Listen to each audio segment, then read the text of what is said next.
সাত সকালে চিংড়িঘাটা ফ্লাইওভারের কাছে দুর্ঘটনা, গাড়ির ধাক্কায় মৃত্যু একজনের। দক্ষিণ বিধাননগর থানার সুকান্তনগরের ঘটনা।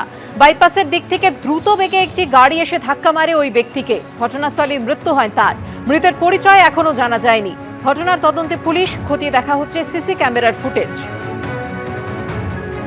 পথ দুর্ঘটনায় মৃত্যু এক ব্যক্তির। ঠিক যেখানে আমরা এই মুহূর্তে দাঁড়িয়ে রয়েছি, বাইপাস থেকে সুকান্তনগরের দিকে আসার সময় চিংড়িহাটা ফ্লাইওভার ঠিক যেখানে এসে মিশছে, ঠিক সেখানে এদিন সকালবেলাতেই পথ দুর্ঘটনাটি ঘটে। পুলিশ সূত্রে যেটা জানা যাচ্ছে যে সেই ব্যক্তি যখন রাস্তা পারাপার করছিলেন সেই সময় ঠিক বাইপাস থেকে গাড়িটি দ্রুত গতিবেগে আসে এবং সেই ব্যক্তিকে ধাক্কা মেরে এখান থেকে পালিয়ে চলে যায় সল্টলেকের দিকে। দক্ষিণ বিধাননগর থানা তারা ইতিমধ্যে তদন্ত করছে, গাড়িটি কোন ডিরেকশনে পালিয়ে যায় সেটাকে খতিয়ে দেখা হচ্ছে। যদি এখনো পর্যন্ত মৃত ব্যক্তির নাম পরিচয় জানা যায়নি, দক্ষিণ বিধাননগর থানা তারা কিন্তু ইতিমধ্যে তদন্ত শুরু করেছে। ক্যামেরায় অভিজিৎ দত্তের সঙ্গে সুকান্ত মুখোপাধ্যায়, এবিপি আনন্দ, কলকাতা। খয়রাতি সংস্কৃতি নিয়ে কড়া পর্যবেক্ষণ করল সুপ্রিম কোর্ট। তামিলনাড়ুর রাজ্য বিদ্যুৎ বন্টন সংস্থার মামলায় বৃহস্পতিবার সুপ্রিম কোর্টের প্রধান বিচারপতির বেঞ্চ প্রশ্ন তুলে বলে, রাজস্ব ঘাটতি সত্ত্বেও অধিকাংশ রাজ্য খয়রাতি করে চলেছে। দেশে আমরা কি ধরনের সংস্কৃতি গড়ে তুলছি? রাজস্ব ঘাটতি সত্ত্বেও অধিকাংশ রাজ্য খয়রাতি করে চলেছে। দেশে আমরা কি ধরনের সংস্কৃতি গড়ে তুলছি? খয়রাতি সংস্কৃতি নিয়ে বৃহস্পতিবার এরকমই কড়া পর্যবেক্ষণ দিল স্বয়ং সুপ্রিম কোর্ট।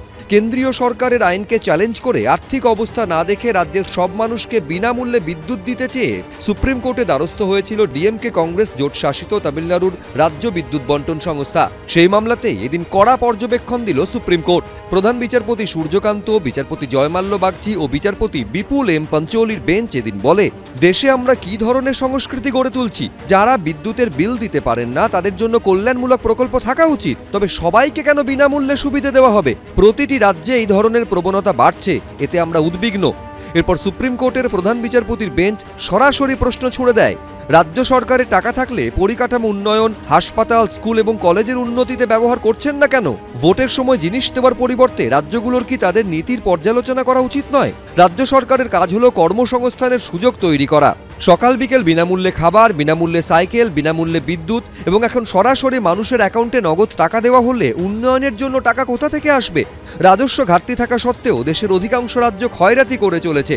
এরপরই তাদের বক্তব্য জানানোর জন্য কেন্দ্রীয় সরকার এবং তামিলনাড়ু সরকারকে নোটিশ জারি করে সুপ্রিম কোর্ট। সম্প্রতি ভোটমুখী পশ্চিমবঙ্গে অন্তর্বর্তী বাজেটে বিভিন্ন ক্ষেত্রে ভাতা বাড়িয়েছে রাজ্য সরকার। লক্ষ্মীর ভাণ্ডারে এখন প্রত্যেকের অ্যাকাউন্টে মাসে ঢুকছে বাড়তি 500 টাকা করে। শুধু তাই নয়, ভোটের মুখে বেকার যুবকদের জন্য মাসে 1,500 টাকা ভাতা দিতে বাংলার যুবসাথী নামে নতুন প্রকল্প ঘোষণা করেছে তৃণমূল সরকার। আর শুধু পশ্চিমবঙ্গই নয়, বিভিন্ন রাজ্যেই এ ধরনের খয়রাতির প্রকল্প চলছে। এর মধ্যে বহু বিজেপি শাসিত রাজ্যও রয়েছে। বিজেপি শাসিত মধ্যপ্রদেশের লাডলি বেহেনা প্রকল্পে মাসে 1,250 টাকা দেওয়া হয় মহিলাদের। এনডিএ শাসিত মহারাষ্ট্রে লড়কি বেহেন প্রকল্পে মাসে 1,500 টাকা করে পান মহিলারা। হরিয়ানায় লাড়ো লক্ষ্মী, দিল্লিতে মহিলা সমৃদ্ধি, ছত্তিশগড়ে মাতৃবন্দনা, অসমে অরুণোদয় প্রকল্পে মাসিক ভাতা পান মহিলারা। তামিলনাড়ুতেও মাগালির উর্মাই থোগাই প্রকল্পে মহিলারা মাসে 1,000 টাকা করে ভাতা পান। হিমাচল প্রদেশে পিয়ারি বাহেন সুখ সম্মান নিধি, কর্ণাটকে গৃহলক্ষ্মী, ঝাড়খণ্ডে মাইয়া সম্মানের মতো প্রকল্পে মহিলারা মাসিক ভাতা পান। বিহারে মুখ্যমন্ত্রী মহিলা রোজগার যোজনায় আরও 25 লক্ষ মহিলার ব্যাংক অ্যাকাউন্টে 3 দিন আগেও 10,000 টাকা করে ঢুকেছে। অর্থাৎ বিজেপি হোক বা বিজেপি বিরোধী, বাদ নেই কেউ। যেটা বলেছি আমরা সেটাই দেব। আমরা সংকল্পপত্রে সেটা বিশেষভাবে ডিটেলসে উল্লেখ করব। কিন্তু এটা ঠিক, দান খয়রাতি করতে গেলে ভরারও ব্যবস্থা করতে হয়।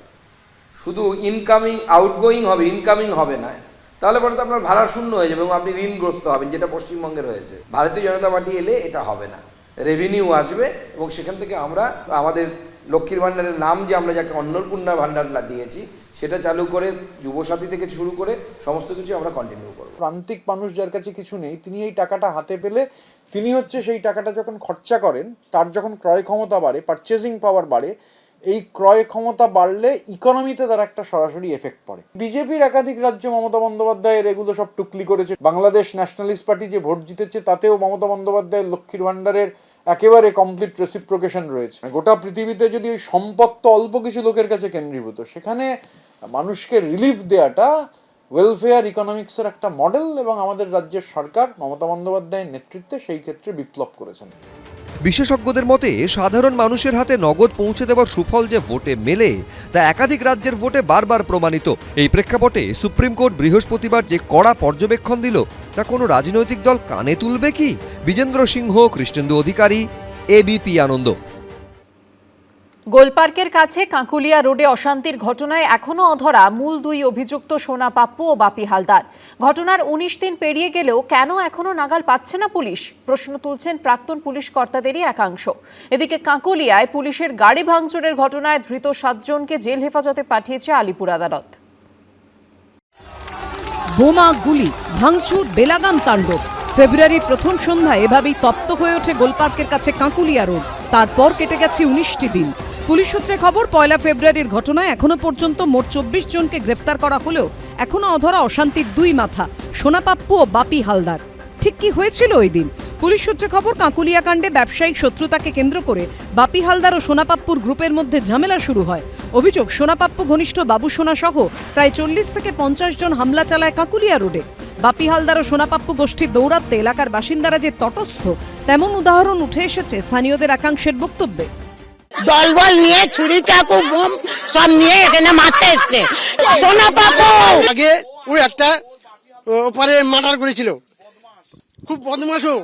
কাঁকুলিয়া কাণ্ডে মোট ৩টি অভিযোগ দায়ের হয়, যার মধ্যে পুলিশের গাড়ি ভাঙচুরের ঘটনায় শতপ্রণোদিত মামলা করে পুলিশ। যে ঘটনায় জড়িত সন্দেহে ৭ জনকে গ্রেফতার করে পুলিশ নিজেদের হেফাজতে নেয়। পাশাপাশি কাঁকুলিয়ায় বোমাবাজি তাণ্ডবের ঘটনায় গ্রেফতার করা হয় আরও ১৭ জনকে। কিন্তু দুই মূল অভিযুক্ত সোনা পাপ্পু ও বাপি হালদার কোথায়? তাদের এখনও গ্রেফতার করা গেল না কেন? ঘটনার দুদিনের মাথায় ফেসবুক লাইভ করে দেখা গিয়েছিল সোনা পাপ্পুকে। সোনা পাপ্পুর রবিবার দিন মাঘী পূর্ণিমা, নিজের বাড়িতে মাঘী পূর্ণিমা ছিল, মানে আমার বাড়িতে মাঘী পূর্ণিমা ছিল। সকাল থেকে পুজোয় বসেছিলাম উপবাস করে, রাত্রি 10:30 পর্যন্ত পুজো চলেছে। তো আমি সশরীরে আমার বাড়ির পুজোতে হাজির, সেখানে আমি ঝামেলা কি করে করতে যেতে পারি? যাকে ফেসবুক লাইভে দেখা যাচ্ছে সেই সোনা পাপ্পুর নাগাল পাচ্ছে না পুলিশ। অ্যারেস্ট হবে কি করে বলো?